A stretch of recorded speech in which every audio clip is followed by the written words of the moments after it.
Today on Blue 58, the Packers are 7-2 and prepping for the stretch run as the current number one seed in the NFC. What should we be watching for as they get ready to make their final push? Blue 58!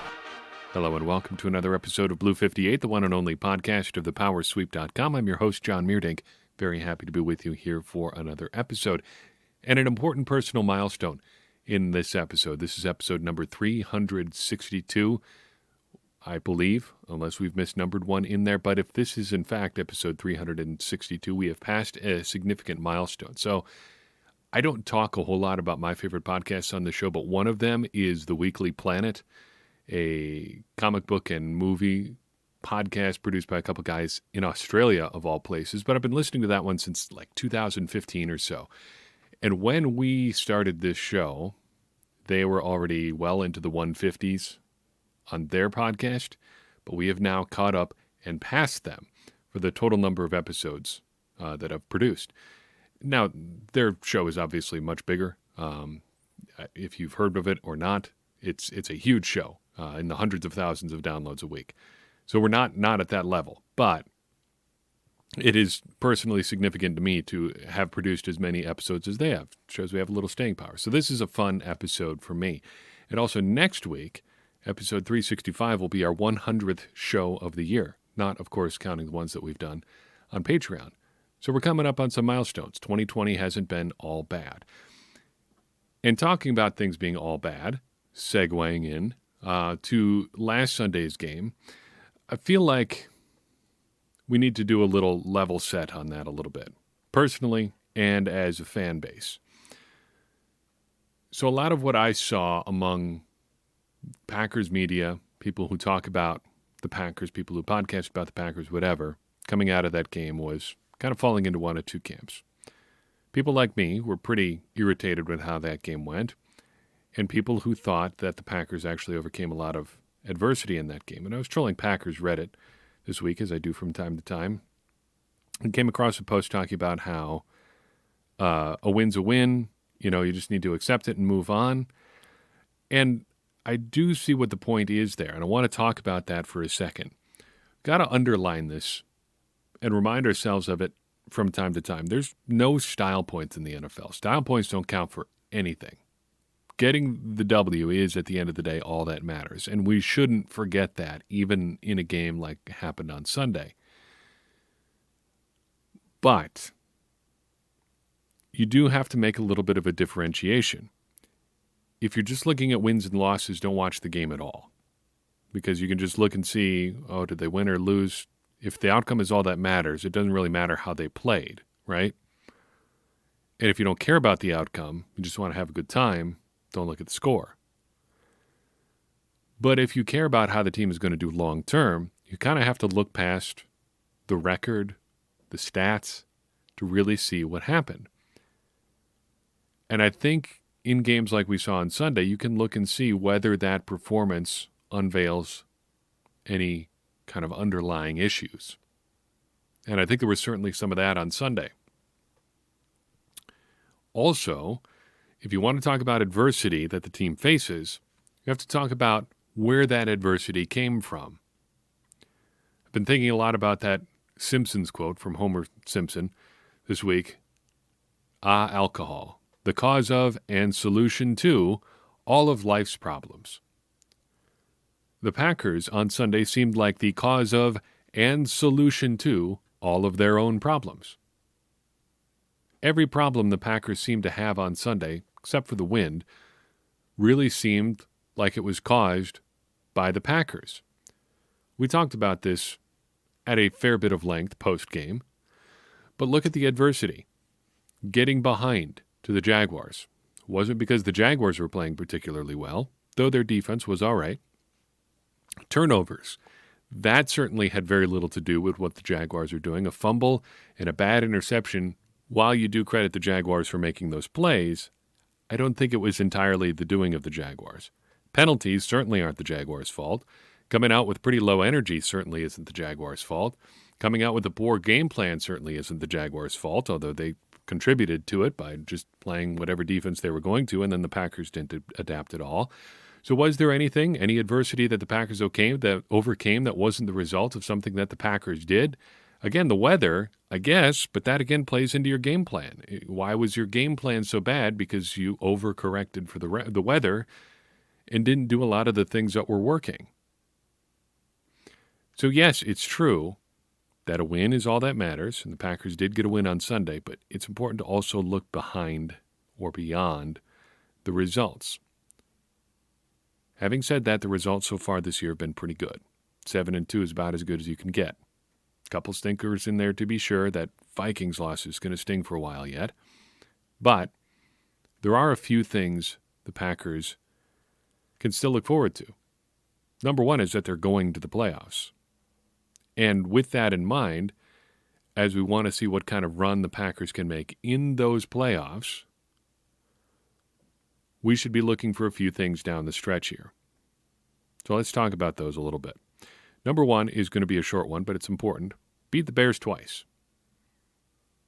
This is a moral obligation for the Packers. They have to beat the Bears. So beat them twice. Take care of business. They're going to be in rough shape when you play them. Make sure you beat them. Don't lose to the Bears. Already lost to the Vikings once this year. Take care of business against the Bears. Don't make it a habit in the NFC North here. First real one is watching how Allen Lazard's reintegration goes. So he has been activated from injured reserve. He is, by all indications, good to go for this Sunday. At the very least, he is eligible to play on Sunday, having returned from injured reserve now. And I'm very curious to see how this reintegration process goes. He is not the receiver that Davante Adams is, so we shouldn't judge him in that light. But I think it's noteworthy how poorly things have gone when Davante Adams has returned to the lineup after injury the last couple of years. Everybody knows he is the best Packers receiver, and nobody seems to know that better than Aaron Rodgers, who tends, it seems, to fixate on Adams just a little bit. Please take that with all the sarcasm it is intended to be taken with. Aaron Rodgers gets a little bit fixated on Davante Adams, especially when he's been out for a little while. I don't think Allen Lazard is going to have that problem, but how does he fit back into the offense that has gotten by without him for a while now? We've talked about my theory of Matt LaFleur's offense being a little bit like a microchip. Maybe a really high-end watch, a lot of intricate moving pieces, but if you get things too out of whack, even a little bit, it falls apart really quickly. The microchip can be compromised. How does reintroducing the guy who was at the time the most efficient receiver in the NFL, by advanced metrics the most productive receiver in the NFL, when he went out? What's the process like of bringing him along? How many snaps is he going to play at the very most basic level? And when is he going to be back to full strength? Is he ever going to be back to full strength this year? That's something we talked about with his core muscle injury. Is he ever going to be back to full strength this year? We don't know. What level is he playing at? Is it 70%? Is it 80%? Is it 95%? Because it's probably not going to be 100%. So how's that Lazard reintegration process going to go? I think it makes the Packers' offense better overall. Pretty obvious. But that doesn't mean this process is going to be seamless. Second thing I really want to watch over the final 7 games of this regular season is how the pass rush continues to improve. I think there are some positive signs here. Preston Smith showing signs of life. His production ratio is climbing slowly upward. Had been under 0.25 for most of the season so far, now is slightly above 0.5. Sports Information Solutions, as of this recording, has not updated their pass rush percentage numbers yet, but those for Preston Smith have slowly been climbing a little bit as well. He's not doing it as often as we would probably like, but he is getting to the quarterback more often, at least affecting the opposing passer. Secondly, Kenny Clark is starting to look a little bit more lively. On the deciding play of the Packers-Jaguars game, he did something very interesting. The Packers came out with a 4-man rush. It was Clark and the 3 edges, Za'Darius, Preston, and Rashawn Gary. And Kenny Clark drew a double team. That freed up all 3 edge rushers to take on their guy one-on-one, and all 3 of them at various times got into the backfield and put some pressure on Jake Luton, who, again, did not even have the courtesy to throw up the ball and let the Packers intercept it there at the end. The nerve. He still is only getting pressure on 2.6% of his rushes so far, but a big part of Kenny Clark's role is drawing those double teams. The stats, I think, are going to come. And I'm not entirely sure he's back to 100% yet after that injury he had. Those are the sort of things that may take a little bit to get you back to full strength. And I know it's been like a month now. But it's okay if Kenny Clark is not peaking in late October and early November. He's always been at his best in December. And if he can be a beast in December and January again, and maybe into February, that can go a long way towards helping the Packers' defense.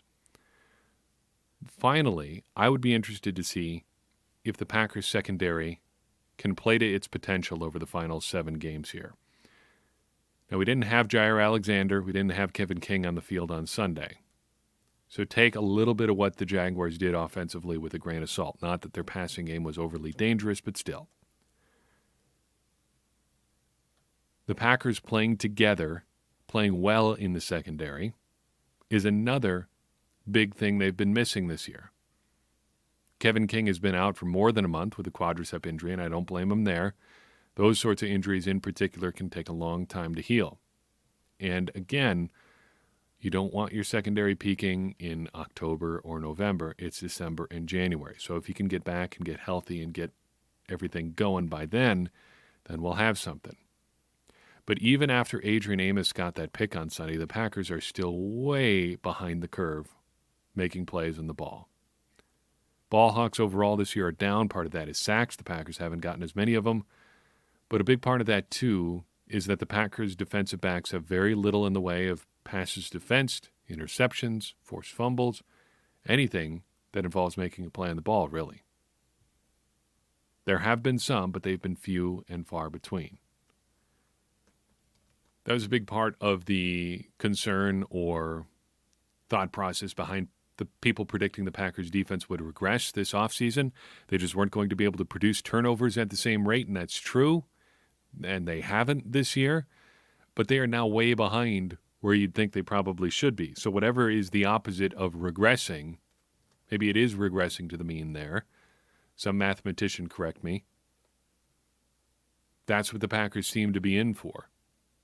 And I know that's the gambler's fallacy, speaking a little bit. We're due for stuff. No, not necessarily. But they are playing or producing at a lower level than you'd expect. And I think there's reason to believe, or reason to hope at least, things could turn around in the second half. Finally, I wanted to take a second to talk a little bit about Marquez Valdes-Scantling. This is something we're going to be watching down the stretch here, but this is enough of a big deal that I wanted to give it kind of its own topic here. What is real with MVS and what isn't real? And what does all this say about the Packers' decision not to draft or, I guess, trade for a wide receiver? So, get the obvious stuff out of the way right away. He's playing better. Over the last couple of games, he's been significantly better. Packers haven't exactly been playing a murderer's row of opponents lately. He was bad against the Texans, but things seem to be pointed in the right direction. At the very least, he's being more productive than he was for most of the season so far. So what's real and what isn't real here? Let's start with what isn't real. First, the stats. The stats are unsustainable here. He's not going to be putting up 148 yards a game for the rest of the season, as nice as that would be. The catch rate is still bad. So even though he caught all of his targets on Sunday, I believe, it seemed like he did. I don't know. Don't have the stats in front of me, but he's catching more of his targets. But his catching rate is always going to be a little bit lower than it probably should be just because of where his targets come. But even so, it's going to be lower than it was on Sunday. So things are going to correct a little bit here.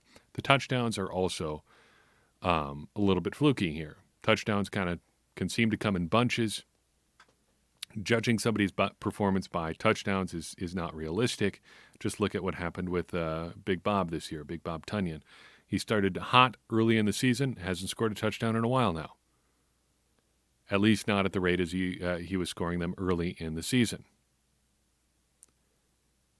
But what is real with Marquez Valdes-Scantling is worth considering.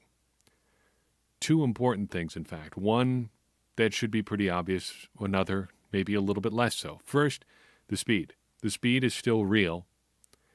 And boy, does he have a considerable amount of it. It's always cool to see him run really fast in a straight line. And with Davante Adams playing well out of the slot, with Davante Adams playing well across from Marquez Valdes-Scantling, there are going to be opportunities for him to do the things that he did on Sunday. It was also encouraging to see the Packers get him involved a little bit in jet sweep action, something we've been asking for a while now. So the speed is real, and it is considerable. But more importantly, and less obviously, MVS seems to be really improving in his situational awareness. Now, there's still some drops there, but he's becoming a more complete receiver, and you can see that in a couple plays over the past couple weeks. This past Sunday, there was a 3rd and 6 in the second quarter where MVS started on the left side of the formation, ran kind of a intermediate to fairly deep crossing route. As Aaron Rodgers rolls to his right, what does MVS do? He stops. He stops running, finds an open soft spot in the zone, and just sits there. Rodgers finds him, hits him right between the numbers. MVS almost literally sits down, and it's a first down after he makes the catch. That's really good stuff. Finding an open spot in the zone is very much a feel thing, and if he's developing that feel, that is a good thing. Second play was a 3rd and 1 from the goal line last Thursday, or the Thursday Night Football Thursday, against the 49ers. It was his second touchdown. Go back and watch what he does. He works the back of the end zone very well. Sits down, again, scores a touchdown. Goal line, a lot like finding a hole in the zone, is very much a feel thing. Got to have chemistry with your quarterback. Got to know where you are in relation to the sideline, relation to other defenders, relation to other people on offense, so you're not carrying defenders into their area. This was just the second goal line situation touchdown of his career, and his first since his rookie season. At ProFootballReference.com, you can look at just everybody's or a player's touchdown plays alone. And this was just the second time that I think he had a touchdown of less than 40 yards, maybe less than 38 yards in his entire career. Other than that, it's all deep shots. Marquez Valdes-Scantling doesn't do a lot of work around the goal line. But he did it on Sunday, and he did it well. So there is some improvement there. He is playing better. He's doing things better that you expect from a receiver in his third year, and that's encouraging to see. So does that mean that it was a good idea not to get more help at receiver in the draft, in free agency, at the trade deadline? And without belaboring the point too much, because I know that can be a little bit annoying, I think the answer is still no, for a couple of reasons. First, that MVS and Allen Lazard have played well this year does not mean that that was a good choice in and of itself, because it is possible to get good results with a bad process. We've talked about the 4 quadrants of outcomes before, right? You've got good outcomes, bad outcomes, good process, bad process. If you get a good outcome with a good process, that's just how things are supposed to work, right? You're supposed to design a good process, and hopefully it brings you good results. That's your job. If you get bad results with a good process, well, you're just kind of unlucky. Sometimes that happens. Hopefully it doesn't happen all that often. If you get bad results with a good process, though, or good results with a bad process, though, you might just be lucky. And if you get bad results with a bad process, well, you're probably going to be out of a job here before too long. Right now, I think it's fair to say that the Packers have gotten some good results with a bad process. they have not invested in receiver at all. The Packers have spent close to zero draft capital at receiver since 2018. That is the Gutekunst era, 2018, 19, and 20. Going by the Jimmy Johnson trade value chart, they have spent a total of 67.5 points worth of draft picks on receivers, people whose primary job it is to catch the football. They've spent 3 day 3 picks on receivers. Jamon Moore, MVS, and Equanimeous St. Brown. To put that in context, the Packers have spent more draft capital on inside linebackers in the Gutekunst era than they have on wide receivers. Oren Burks, Kamal Martin, and Ty Summers count for more draft capital than the Packers have spent at receiver. They've spent more high picks on inside linebacker, a position Packers fans unanimously agree is bad, than they have on wide receivers. Secondly, even if we don't know every single part of the Packers process fully, you can still identify some issues. Here's one of them. After Devin Funchess opted out, that happened on July 28th, the Packers still had options for adding talent at receiver. Free agents still out there, could make a trade. Instead, they went into this season with Davante Adams, Allen Lazard, Marquez Valdes-Scantling, and Equanimeous St. Brown as essentially their top 4. There were other guys too, but those guys were their most noteworthy. And in that situation, if 100% of the non-Adams guys develop into real players, which was a legitimate question coming into the season, you still only have 4 NFL-caliber receivers on your roster. Not good receivers, that's something different, just 4 NFL-caliber receivers. And as it stands, the Packers really only have 3. They've got Adams, Lazard, and MVS. As it stands right now, with EQ coming along slowly, to say the least, your number 4 guy on the roster is just a body. Could be anybody. Right now, that 4th guy is, take your pick, between Equanimeous St. Brown, Juwan Winfrey, and Darius Shepard. Woof. You do get some leeway in the Matt LaFleur offense, but still, they don't have anybody who could play number 4 receiver right now, who could be their number 4 receiver, who is going to be a contributor in any meaningful way right now. And that means nobody in the pipeline for the future either. And what would that mean if Marquez Valdes-Scantling isn't playing as well as he is right now? What if he was playing worse even? He's playing about as well as he's ever played right now, and there's still legitimate questions about what he does on the football field. What if he wasn't doing that? That's why I still think it would have been worth it to do what the Packers could have to get a receiver in the draft and free agency, wherever.